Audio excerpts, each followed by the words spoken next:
I watched your movie right before I left, and I'm overjoyed that you're finally directing. Like I'd seen the movie you co-wrote, Case of You, Oh yeah, okay, yeah. and I kind of felt like you were building to this, but it was just kind of like waiting because you had like a run of everything would be at Tribeca, like every year there would be a Yes. Justin Long movie at Tribeca, Yes, and I was yes. just waiting for the one you directed. Like why this one? Like why did this That's a speak good to you question. differently? Yeah, well, that's yeah, you're right. I mean, we had been wanting to do our own thing, but we hadn't really arrived on an idea that we loved enough to invest in. I mean, we had all these mostly like stoned concepts, like mostly things that we thought were brilliant when we were like stoned, and then the next day you look at them and they're like ridiculous, and not in a good way. They're just like, this is, I can't believe we thought this was a good idea. But there was one that we kept returning to that felt like there was something in it. It was a like a comedic version of Psycho. It was we thought, wouldn't it be, because there was a motel, that an abandoned motel that we had a connection to, that we might be able to shoot at, and of course we needed to keep an eye on the budget and do something really like at a cost. And so we were kicking around this one idea where, like, if Norman Bates's mother uh didn't cause him to do like murderous things, she wasn't like sinister, it was more, she was just annoying. She like continued to be like all up in his shit and like in his life, even from the afterlife. And so that we thought was funny, and but we couldn't quite bring it together. And we also really wanted to make a buddy comedy. We wanted to make an Odd Couple, because we grew up loving those movies, like What About Bob and Planes, Trains, and Automobiles, and those were they still are like our staples, and we love Laurel and Hardy. And so we felt like for our first thing, it had to be something that we were really passionate about and that we've had a good handle on, and we felt like we could do something with. And so and that was it. So we married these two ideas kind of, and I always wanted to see two women in a movie that you typically see guys in, with fart jokes and dick jokes and stuff like that. So, but we weren't sure how actresses were going to respond to that kind of stuff, even though I've known so many women in my life who love a good fart joke and just as much as the fellas. And so and those two actresses came to mind because I knew specifically that they had a very like body sense of humor. Like, those are two women that I knew that I could joke with about anything. I had worked with Mel a couple of years earlier, and Judy had just done our podcast. My brother and I have this podcast. And so we were like, God, those two, I think they might, I know they're such classy actresses. But we thought, well, maybe they'll want to do something that is a little bit more less classy, and so we sent them the script, and we were floored when they showed interest in it.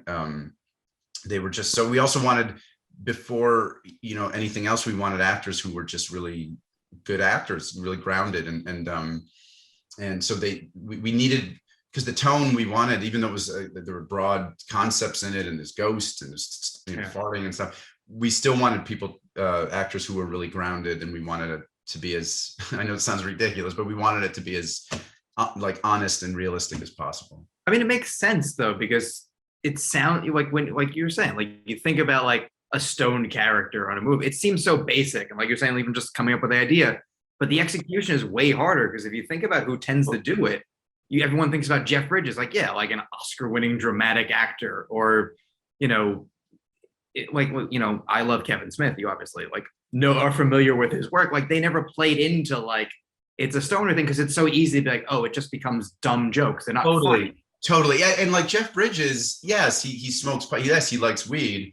And yes, he's technically a stoner character, but he plays the reality of being stoned, and which is not like, yeah, what's up, bro? I mean, it's not, I hate to say, because I played a character like that. I did a very stereotypical performance like that in a movie that's just, I mean, some people are like that, but Melanie enjoys weed. She uses weed to unwind. I mean, Hannah, the character she plays. And likewise, I like seeing like a more real representation of somebody who, I mean, I like weed. I don't think I'm I still manage to get stuff done, and sometimes I, have too much of it, and I'm incapable of doing anything. But we liked that character. But what we didn't write, which was like a flaw in the script, we didn't account for. We thought it had enough comedic potential, but what we didn't really write, and what those two totally brought to it, was a lot of heart, like real like pathos, and that's something that, again, we're just so grateful to them for. It was not on the page.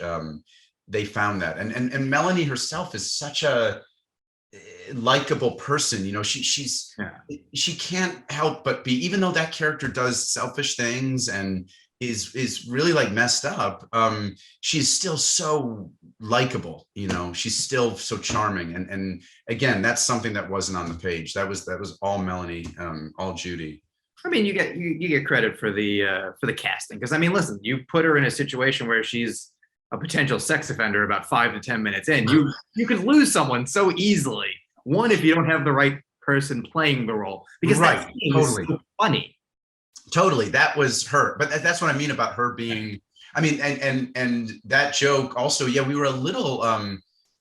That was the one thing in the script that some of the producers, some of the financiers were like, because it is obviously dicey, but the joke is that she's not. I mean, that's the thing. It's a joke about mistaken identity. And we're not making fun of, certainly like laughing at that crime, which is obviously horrific. It's the idea that she was mistaken for being such a horrific criminal, and was totally innocent of it. But yeah, you're right. In the hands of, I guess, a less likable actor, a less charming person, that might stand out as a bit more dicey. Right. Yeah, you'd check out, and then it'd be harder to get them back. Like, that's the thing. Everything is so good natured in the film. It's very much a throwback to me. Like, you were talking about the buddy comedies. You're like, it feels like, and I know this may sound weird, but it sounds like the better version of like a crappy sitcom. No, Joey, I weirdly appreciate you saying that. No, that's yeah, I'm glad to, because there is something about those movies that we still love. I mean, it might make us old fashioned or just old, but there's a simplicity in the setup, in the execution, that is that makes the comedy, and in their case, the heartwarming elements a lot more clear. It like, this person, there's a clarity to my favorite comedies. There's always a real clarity to, like, what about Bob? Bob wants to belong. He wants to belong to this family, and Richard Dreyfuss wants him to go away. He wants his family to himself, and the clash of those two competing points of view is so often so funny to us. So that was our goal in the setup.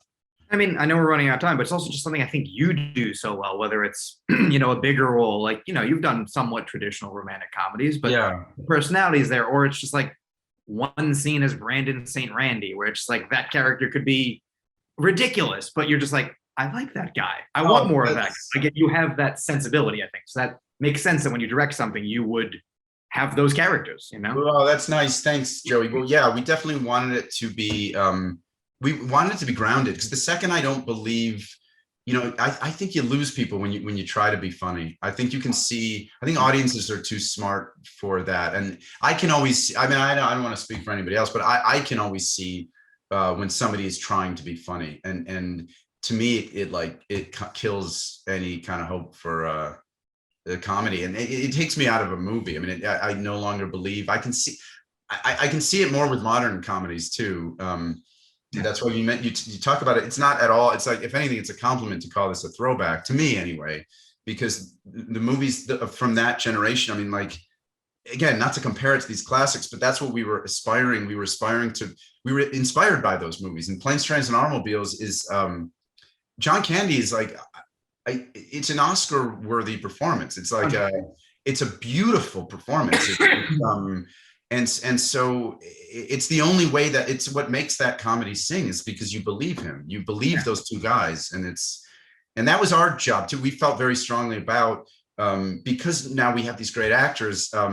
we have to really step up and keep an eye on a sense of like realism and make sure that we keep it as grounded as we can, and still keep it upbeat and lighthearted. And a lot of that was, we learned a lot. I mean, a lot of that was the music, music cues. We had an incredible crew, but we learned that, you know, because some of the subject matter was a little darker, and the two of them have a conflict that is kind of sad at a certain point.